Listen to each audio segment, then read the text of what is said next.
اس کا ہر کام رضائے الہی ہی کے لیے ہوتا ہے۔ میرے بھائیوں، ہمارے اکابرین نے دین و سنت کو پھیلایا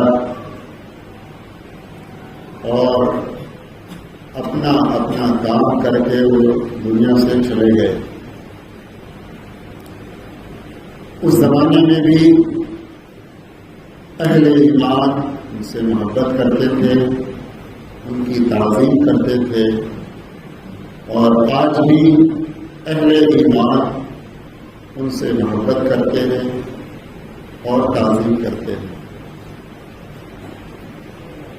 آج حالات ایسے ہیں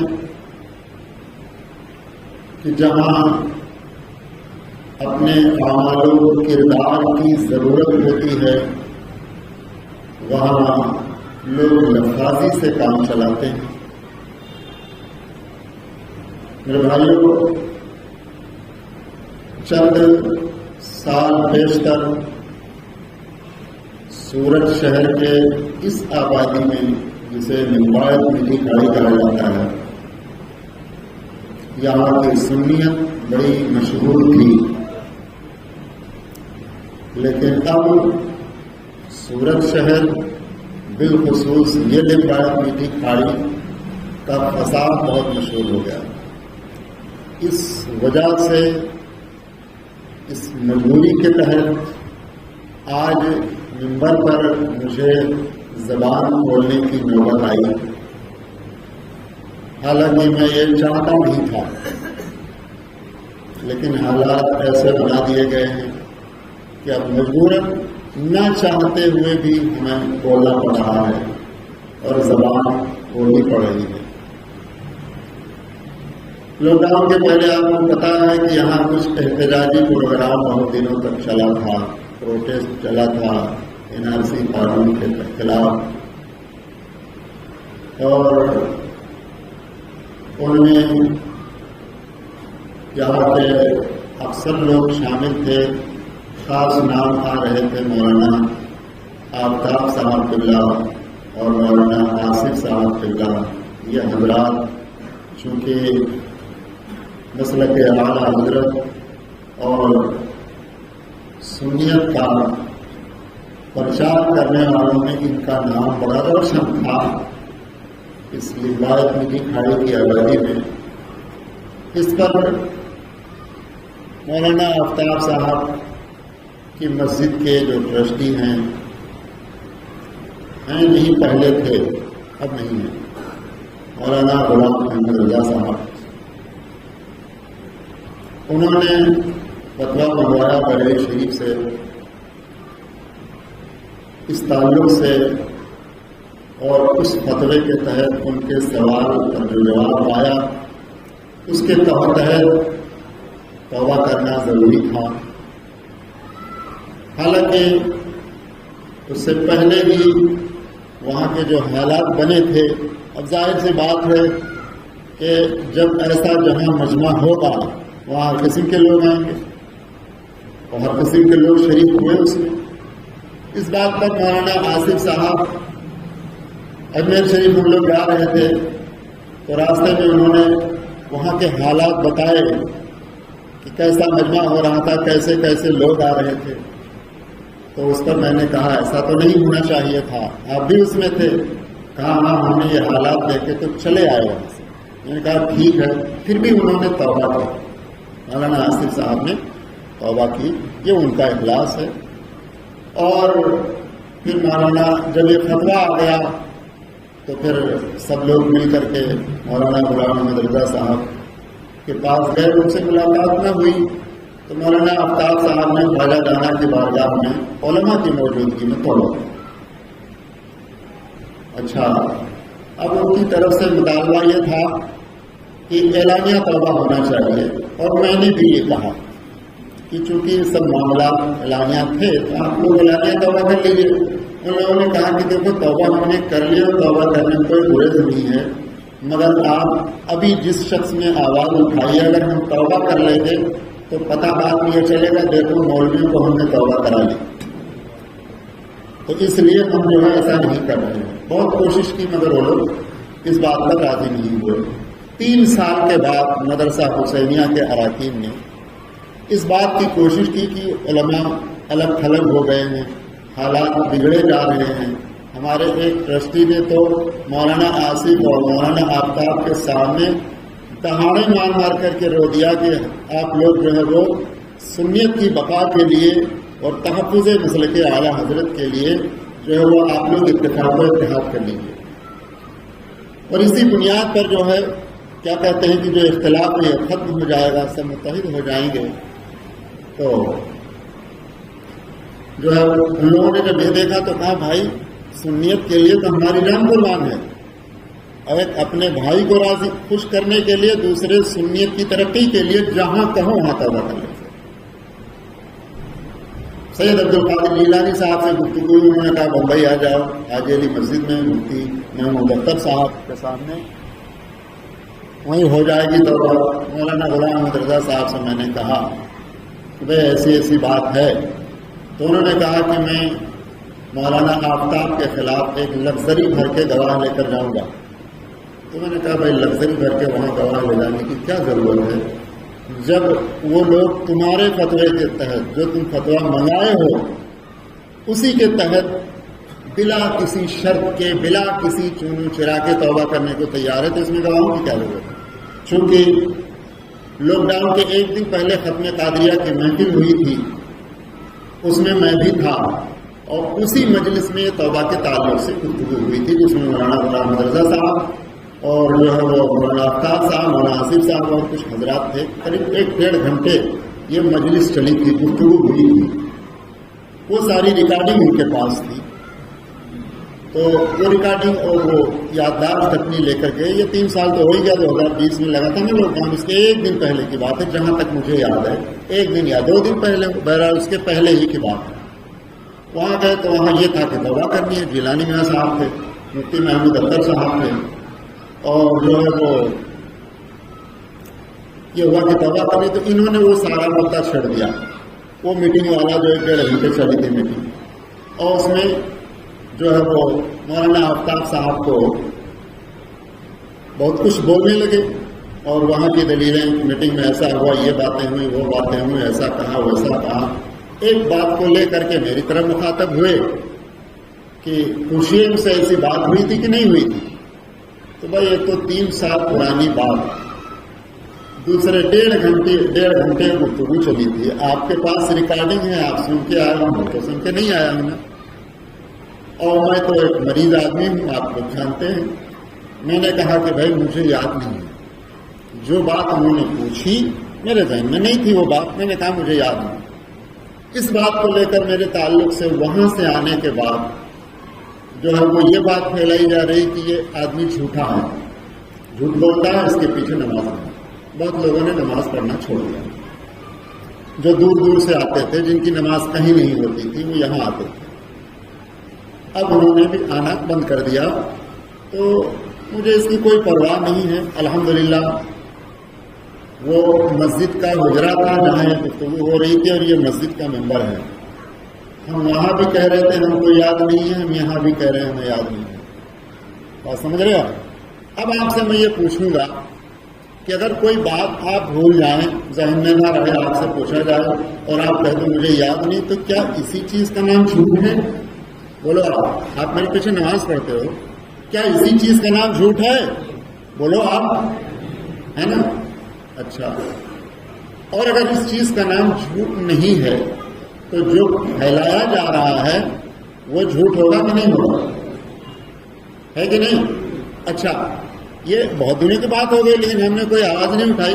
آواز اٹھانے کی وجہ اس لیے پیش آئی کہ ہمارے محلے کا ایک آدمی، راؤ نگر کا، بھائی جو باہر سے آتے تھے نہیں آتے، بات ختم ہے، لیکن محلے کے ایک آدمی نے جمعہ پڑھنا چھوڑ دیا، جماعت سے نماز پڑھنا چھوڑ دیا۔ حالانکہ وہ رہتا تھا اسی علاقے میں، اور رضا بھائی ہی کے پاس بیٹھنے اٹھنے والا آدمی تھا، کچھ دن سے کرایہ بھی رہنے لگا۔ اچھا، اب لوگوں نے مجھ سے بتایا کہ حضرت فلاں آدمی آپ کے پیچھے نماز نہیں پڑھتا، آپ اس سے پوچھیے کیا معاملہ ہے۔ میں نے بلایا اس کو، کیا بات ہے، کیا وجہ ہے؟ تو کہا رضا بھائی نے کہا کہ وہ جھوٹ بولتے ہیں، انہوں نے جھوٹ بولا اور ان کے پیچھے نماز نہیں ہے، اس لیے میں آپ کے پیچھے نماز نہیں پڑھتا۔ میں نے کہا بھائی پہلے تو میرے مقتدی تھے، میرے محلے میں رہتے تھے، مجھے کچھ ضرورت پیش آتی تھی، فون کیا تمہارے پاس بھائی بازار جانا ہے آ جاؤ، تو تم بائک لے کے فوراً آ جاتے تھے، تو مجھ سے پوچھ لیے ہوتے کہ کیا حضرت ایسی بات ہے، ایسا ہم اگر صفائی نہ دیتے، تمہاری بات سمجھ میں نہ آتی تو وہ تمہاری مرضی تھی، ہے نا؟ تو بہرحال یہ ہے کہ میں نے ان کو سمجھا، تو ہم کو تھوڑا لگا کہ اب اس کی صفائی دینی ضروری ہو گئی ہے کہ حقیقت واقعہ یہ ہے۔ تو آپ سمجھ گئے نا؟ اب آپ کے سمجھ میں کیا آیا؟ میں نے جھوٹ بولا؟ نہیں، ایک بات یہ دوسری بات، 18 برس ہو گیا قریب ہم لوگوں کو آئے ہوئے سورت، اس سے پہلے انتخاب مراد آبادی میں امام اہل سنت سیدی سرکار اعلیٰ حضرت کی شان میں گستاخیاں کی، اور سنا یہ گیا یہاں کے لوگوں کے ذریعے کہ معاذ اللہ اس نے امام اہل سنت کی تکفیر بھی کی، معاذ اللہ رب العالمین، اس کا جملہ ہم زبان پر نہیں لانا چاہتے۔ تو اس وقت تو ہم تھے نہیں، اب جو لوگ تھے ان کی ذمہ داری کیا تھی اس کا جواب دیتے۔ آج مدرسہ حسینیہ میں پڑھانے والے ایک مدرس سے فون کے ذریعے پوچھا گیا کہ انتخاب کو تم کافر مانتے ہو کہ نہیں؟ ان کے سمجھ میں جو آیا انہوں نے جواب دے دیا۔ تو سوال ان سے کیا گیا ایک مدرس سے، جواب انہوں نے دیا، حکم ہم پر آئے گا؟ جس سے پوچھا گیا، جس نے جواب دیا وہ جانے، اس کا کام جانے، حکم ہم پر تو نہیں آنا چاہیے، حضرت مولانا ہاشم صاحب قبلہ پر تو نہیں آنا چاہیے، اراکین مدرسہ حسینیہ پر تو نہیں آنا چاہیے، ہے کہ نہیں؟ ایک بات۔ دوسری بات یہ کہ وہ ایسا ہی کافر ہے کہ جو اس کو کافر نہ کہے اس کے پیچھے نماز نہیں، اور ایسا ہی کافر تھا، ایسا ہی کفر کیا تھا۔ تو جب اس نے امام اہل سنت کے سامنے ان کی تکفیر کر کے کافر ہوا، تو تب سے لے کر اب تک جن لوگوں نے سنا کہتے ہیں ہمارے پاس، ہم نے کانوں سے سنا ہے، ہمارے پاس دلیلیں موجود ہیں، تو وہ دلیل چھپائے کس لیے بیٹھے تھے ابھی تک؟ کس لیے چھپائے بیٹھے تھے؟ یہاں ان لوگوں سے جو انتخاب قدیری سے مرید تھے ان کو بتاتے کہ بھائی تمہارے پیر نے ایسا ایسا کیا ہے، اور وہ دائرہ اسلام سے خارج ہو کر کافر ہو گیا۔ اب بیعت توڑو تو بیعت توڑ کر بیعت ختم ہو گئی۔ جو سنی جو ہے جانتے تھے، تقریریں سنتے تھے، ان کو بتاتے، لیکن یہ بتانا آپ کے لیے ضروری تھا۔ اگر آپ کے علم میں اتنا نہیں تھا کہ ہم حکم دے سکتے ہیں کہ نہیں دے سکتے ہیں، تو بڑے علماء کی طرف رجوع کرتے، استفتاء کرتے، سوال کرتے، جو جواب آتا پھیلا دیتے، ہے کہ نہیں؟ یا اگر کسی مولوی نے کہہ دیا میں کافر نہیں مانتا ہوں، تو اس کے کہنے کے بعد مثلا حافظ عبدالسبحان صاحب نے کہا، تو ان کے کہنے کے بعد پھر آپ استفتاء منگواتے کہ فلاں شخص ایسا ہے جو کافر نہیں کہتا، یا اس طرح کے اور لوگ ہیں یا ہو سکتے ہیں، تو ان پر شرعاً کیا حکم ہے؟ تو مفتی جو جواب دیتا آپ اسے پھیلا دیتے۔ تو یہ بھی بات ہمارے تعلق سے پھیلائی جا رہی کہ وہ انتخاب قدیری کو کافر نہیں کہتے، اس لیے ان کے پیچھے نماز نہیں ہے۔ یہ دو باتیں پھیلائی جا رہی ہیں، بات سمجھ رہے ہیں آپ؟ مجھے بھی مدرسہ حسینیہ کے اراکین کے اور ذمہ داران کے، تو بھائی یہ کیا ہے؟ یہ سنت کا کام ہے؟ ارے الحمدللہ کی صورت کے یا لمبائت کے کسی مولوی نے اگر انتخاب مراد آبادی کا رد کیا ہے یا کسی مسجد سے رد ہوا ہے، تو یہی مسجد فیضان غریب ہے۔ جن لوگوں نے تقریریں سنی ہوگی ان دنوں کی، ان کو یاد ہوگا۔ آج اس کو یہ کہہ کر کے کہا جا رہا ہے کہ وہ کافر نہیں مانتا۔ ارے بھائی تم میں دم ہے تو فتویٰ منگواؤ اور تکفیر کا اعلان کر دو، پورے میٹھی کھاڑے بانٹ دو، پورے میٹھی کھاڑے بانٹ دو، یا پورے صورت میں بانٹ دو، کون روکتا ہے تمہیں؟ منگاؤ فتویٰ۔ ایک بات۔ دوسرا پہلو یہ کہ اس کے کافر کہنے کے بعد حضور طاہر شریعہ علیہ رحمہ باحیات تھے، آپ کا حکم، آپ کا کوئی حکم انتخاب کے تعلق سے سنیوں کے کانوں تک پہنچا؟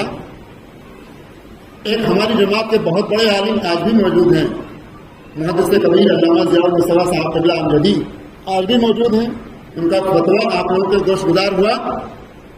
اور اگر کوئی یہ کہے کہ نہیں یہ بات وہاں تک پہنچی نہیں، تو ہو ہی نہیں سکتا بھائی، یہ تو ہو ہی نہیں سکتا کہ بریلی شریف تک بات نہ پہنچی ہو۔ بات تو پورے ملک میں پہنچی، تو اعلیٰ حضرت کے خلاف کوئی بولے اور بریلی شریف نہ پہنچے، یہ ہو سکتا ہے؟ ابھی حضور طاہر شریعہ علیہ رحمہ کہ ایک کلام پر، ایک شعر پر، وہاں پاکستان کا کوئی مولوی ہے اس نے کچھ اعتراض کیا تھا، اس کے بعد ایک جلسہ ہوا یہاں، شہزادہ طاہر شریعہ تشریف لائے صورت میں، اس کے بعد ایک جلسہ ہوا تھا، اور لگ بھگ حضرت کے داماد نے جا کے بیان کیا، میں بھی گیا تھا اس جلسے میں، جاتا ہی ہوں۔ تو اس مولوی کے رد میں پورا جلسہ ہو گیا، 1.5 گھنٹہ صرف اسی مولوی کے رد میں ہوا۔ تاج الشریعہ کے ایک کلام، ایک شعر پر اگر کوئی اعتراض کر دے تو پورا جلسہ اس کے رد میں ہو جائے اور امام اہل سنت کے شان میں معاذ اللہ کوئی ایسی توہین کرے کہ تکفیر تک کر دے اور کچھ نہ ہو. سوال ہے کہ نہیں ہے؟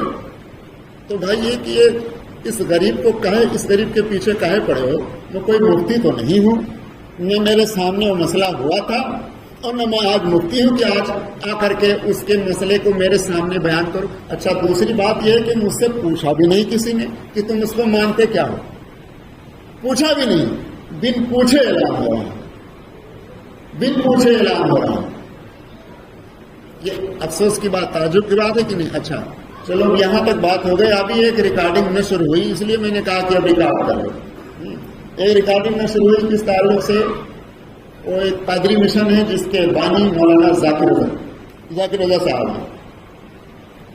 تو اس کا نام لے کر کے مولانا ذاکر رضا صاحب نے رد کیا ہے کہ ہم اس کا بائیکاٹ کرتے ہیں. ہم کوئی حکم نہیں بیان کرتے لیکن اس کے بائیکاٹ کا اعلان کرتے ہیں. بھائی جس پر شرع کا کوئی حکم نہ ہو بقول تمہارے، اس کا بائیکاٹ کرنا ایک ایسا ہے نام لے کر کے. خود کہہ رہے ہو ہم کوئی حکم نہیں لگاتے اور کہہ رہے ہو ہم اس کا بائیکاٹ کر رہے ہیں. تو یہ سنیت کا کام ہے، یہ تبلیغ سنیت ہے. الحمدللہ مولانا ذاکر رضا صاحب سے ڈائریکٹ میں نے کہا حضرت آپ اپنی تقریروں میں رد وہابیہ کیا کریں. الحمدللہ ڈائریکٹ مولانا ذاکر رضا صاحب کی تقریر عوام بہت پسند کرتی ہے، لوگ مجمع ہوتا ہے، زیادہ لوگ آتے ہیں. میں نے دیکھا، محسوس کیا. اور میں تو کسی لائق نہیں، میں مقرر بھی نہیں ہوں، لیکن چھوٹے موٹے ملاد شریف میں جہاں مجھ سے کام چل سکتا ہو، تو بعض لوگ مجھے اس لیے نہیں بلاتے کہ یہ رد وہابیہ بہت کرتا ہے، اس لیے مجھے نہیں بلاتے. میں نے ان کو دیکھا کہ سب انہیں بلاتے ہیں، تو میں نے ان کو پیغام دیا کہ حضرت آپ رد وہابیہ کیا کریں. تو آج ضرورت آئی کہ میں اسے بیان کروں تو بیان کر رہا ہوں. تو بھائی کسی کے ساتھ بھلائی کرنا چاہو تو میرا یہ کہنا صحیح ہے کہ نہیں صحیح ہے؟ حضرت سے میں نے کہا آپ رد وہابیہ کیا کرو. تو اگر قادری مشن میں کوئی شرعی عیب ہے تو اول تو، اور آپ کے علم میں ہے تو آپ ان کو آگاہ کرتے، نہیں مانتے فتویٰ منگاتے. اور ان کا عیب اس حد تک ہوتا کہ اب ان کا رد کرنا واجب ہو گیا ہے. مفتیان کرام حکم دیتے کہ ایسے شخص کا اور ایسی تنظیم کا رد کرنا واجب ہو گیا ہے. تو آپ بھی رد کرو، ہم بھی الحمدللہ رد کریں گے. وہی فتویٰ ہم بھی رد کریں گے. آپ اکیلے کہا کرو، آپ اکیلے کہا ہے رد کرو، سب کریں گے، ہے کہ نہیں؟ تو یہ سب کام اچھا نہیں ہو رہا. تو میں نے اس لیے کہا کہ ریکارڈ کر لو کہ تاکہ ہمارا پیغام وہاں تک پہنچ جائے. آپ کہو گے کہ یہ بات آپ بلا کر سکتے تھے. تو بھائی ہم نے ان سے بیٹھک کر کے دیکھ لیا ہے. اس سے پہلے جب لوگوں نے مجھ پر دباؤ دیا تھا کہ رضا کا رد کرو، میں نے کہا تھا میں رد نہیں کر سکتا کسی سنی کا. ان کے اندر کوئی عیب ہے، کوئی بات غلط ہے تو اس غلط بات کو غلط کروں گا، لیکن کسی کی ذات کا رد نہیں کروں گا. اور آج بھی کسی کی ذات کا رد میں نہیں کروں گا. کوشش کروں گا کہ کسی کی ذات کا رد نہ ہو. اب کوئی بات کا رد کرنے میں ہو جائے تو اللہ معاف کرے. میں نے اس وقت بھی رد نہیں کیا تھا اور آج بھی میں نے مہذب جملے ہی استعمال کیے ہیں اور کر رہا ہوں. اور میرا مقصد اصلاح، یہ کہہ رہا تھا کہ پہلے بیٹھک کی تھی، پہلے جب مولانا عبدالمصطفیٰ احمدی صاحب نے توبہ کی تھی اس وقت بھی بیٹھک ہوئی تھی اور توبہ لینی تھی. تو میں نے ان کے اخلاق کو دیکھ لیا تھا، یہ سب ہونے لگا تھا. یہ سب سمجھ گیا. اچھا اس کے بعد ممبئی میں گئے، جب میں نے یہ کہا کہ بھائی مجھے یاد نہیں ہے، تو ان کے جو جملے تھے جو میں نے سنے میرے کام میں، اس سے پہلے کبھی سنے نہیں تھے. اس سے زیادہ نہیں کہوں گا. بات سمجھ رہے آپ؟ اس سے زیادہ میں نہیں کہوں گا. تو اب ایسے شخص سے بیٹھک کر کے کیا مانا. لیکن رہا یہ کہ یہ پیغام دینا ضروری ہو گیا. اپنے مسجد کے مصلیوں کو، اپنے مسجد کے نمازیوں کو یہ بتانا ضروری تھا کہ میرے تعلق سے جو پھیلایا جا رہا ہے کہ اس آدمی نے جھوٹ بولا، اس کی صفائی دینی مجھے ضروری ہو گئی تھی. باہر باہر کی بات تھی تو الگ تھی، جب راؤ نگر کی بات آ گئی تو ہم کو کہنا پڑا، ہے نا. اور یہ کہ انتخاب قدیری کو کافر نہیں کہتے، اس لیے ان کے پیچھے نماز نہیں تو میرے بھائی مجھ سے پوچھا کر کسی نے، اور تم لوگوں کے سامنے جب اس نے تکفیر کی تو تم نے اس کے کافر ہونے کا اعلان اب تک کیوں نہیں کیا؟ 20-25 برس جو بھی گزر گئے ہے کہ نہیں؟ ایسا ہونا چاہیے تھا نا، لیکن نہیں کیا، اور اس کے بعد یہ سب حالات بنے۔ مدرسہ حسینیہ کے اراکین نے زمین خریدنے کی کوشش کی، اور اب تک خیر کافی پیسہ دے بھی چکے ہیں۔ اس میں جیلانی میاں صاحب کو جو ہے وہ سرپرستی دی گئی، اور پھر جلسہ کیا گیا، ان کو مدعو کیا گیا۔ جب یہ پتہ چلا کہ جو ہے وہ جیلانی میاں صاحب آ رہے ہیں مدرسہ حسینیہ کے جلسے میں، تو ان کے پاس مدرسہ حسینیہ والے اور مدرسہ حسینیہ والے کے اراکین و مدرسین کے خلاف اتنی رپورٹیں جناب رضا بھائی نے پیش کر دی، جس کا اقرار انہوں نے میرے سامنے کیا۔ اتنی رپورٹیں انہوں نے بھیج دی کہ انہوں نے آنے سے منع کر دیا۔ بھائی اگر مدرسہ حسینیہ والوں کے اندر کوئی برائی تھی یا ہمارے اندر کوئی عیب تھا تو آپ ہم سے بتاتے، ہم نہ مانتے تو ان تک یوں پہنچاتے کہ ان لوگوں کے اندر فلاں فلاں شرعی عیب ہے، آپ آئیے اس شرط پر کہ ان سے بات کر لیں کہ بھائی تمہیں اپنی اصلاح کرنی پڑے گی۔ اگر مانتے ہو میری بات تو آؤں گا، نہیں مانو گے تو نہیں آؤں گا۔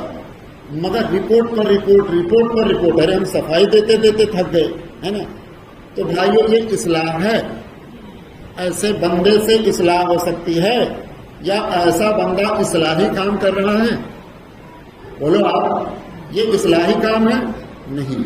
جو کرو تو سنیت کے بھلائی کے لیے کرو، اور یہ سب کام اچھے نہیں ہیں۔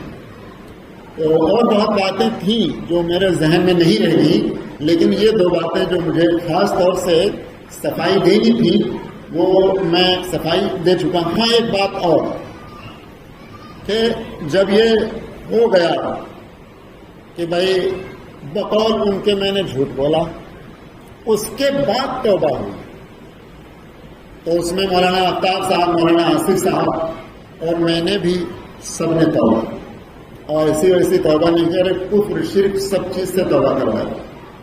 اچھا جھوٹ بڑا ہے کہ کفر شرک؟ سب سے بڑا گناہ تو کفر شرک ہے نا، اس کے نیچے ہی تمام کبیرہ گناہ آتے ہیں۔ سب گناہوں سے توبہ دی گئی، اور توبہ کر لیے، توبہ کرنے کے بعد سب گلے ملے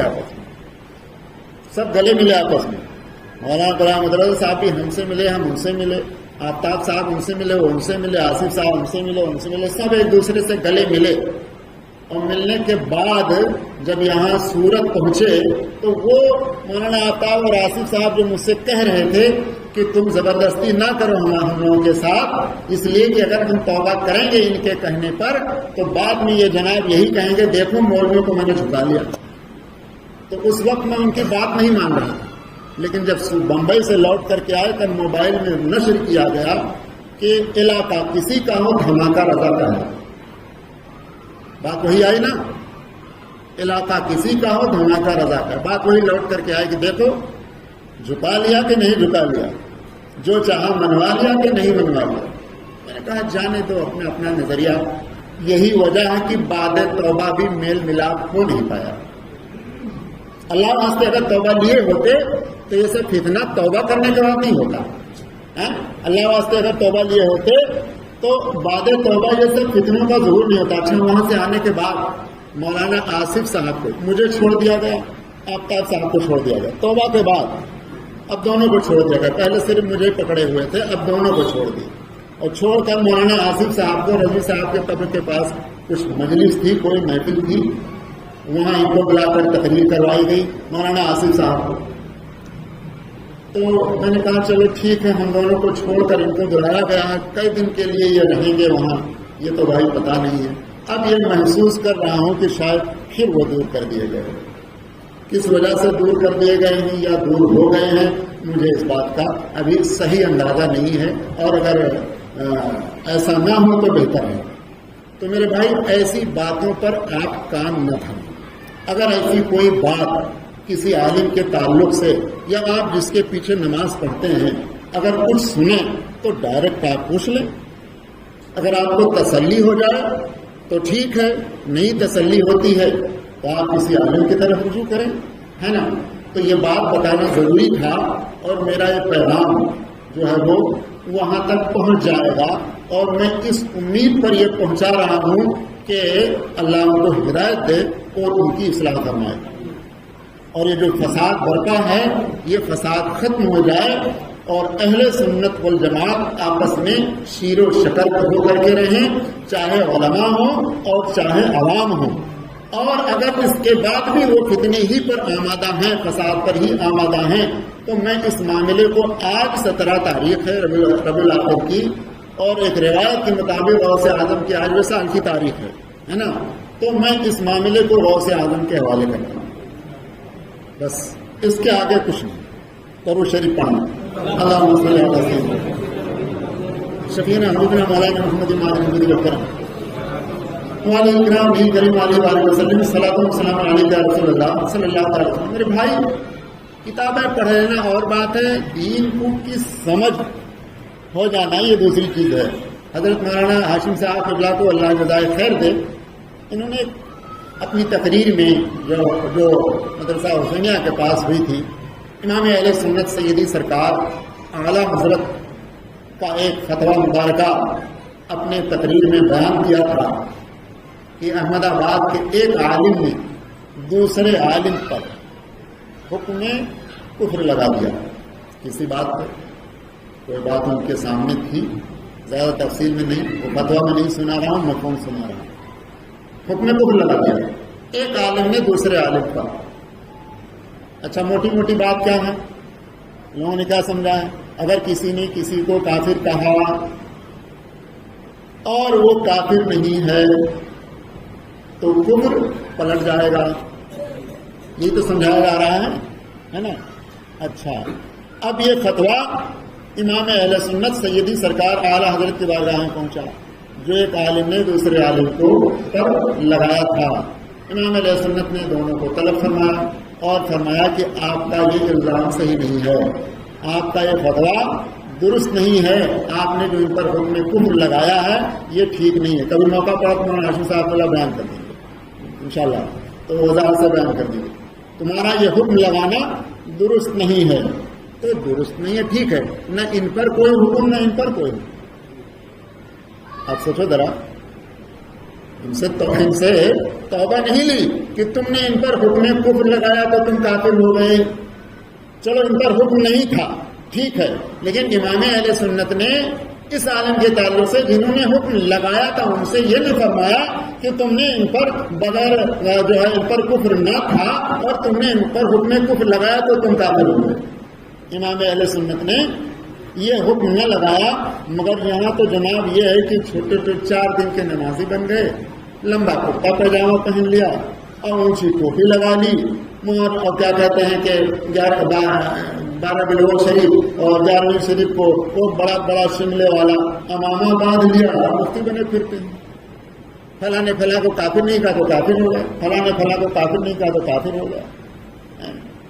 تو میں ایسے لوگوں سے کہوں گا کہ یہ تمہارا کام نہیں ہے، کون کافر ہے کون مومن ہے، ہاں بس اتنا آپ سمجھو کہ ہاں جو کافر ہے اسے کافر مانا جائے، جو مومن ہے اسے مومن مانا جائے، بس اتنا تم جانے رہو۔ اس کے آگے یہ باقی کام مفتیوں کا ہے، باقی کام علماء کا ہے۔ ہر کوئی جب ہوم گارڈ جو ہے ضلع کلکٹر بننے کی کوشش کرے گا تو بنائے گا کہ سب بگاڑ دے گا، ہاں تو یہ سب ہوم گارڈ جو پھر رہے ہیں نا یہ سب کلکٹر سمجھ رہے ہیں اپنے آپ کو۔ یہی وجہ ہے کہ بہت فتنہ پھیل رہا ہے، اللہ ہمارے نوجوانوں کو سمجھ دے۔ اسلامی لباس آپ نے پہن لیا اچھا ہے، ٹھیک ہے، کرتا پاجامہ پہن لیا، ٹوپی لگا لی، اچھا ہے، لیکن یہ پہن کر کے کرتا لمبا ہونے کی وجہ سے آپ عالم یا مفتی نہیں ہو گئے۔ تو اپنے آپ میں رہو۔ اللہ تبارک و تعالی ہم کو اور ہمارے سب سنی بھائیوں کو سمجھ دے، اور جناب غلام محمد رضا صاحب کو سمجھ دے کہ وہ مسلک اعلیٰ حضرت کو سمجھ کر اس کے موافق کام کرے تو یہ بہت اچھا ہوگا۔ استغفر اللہ لا الہ الا اللہ محمد رسول اللہ صلی اللہ علیہ وسلم۔ السلام علیکم۔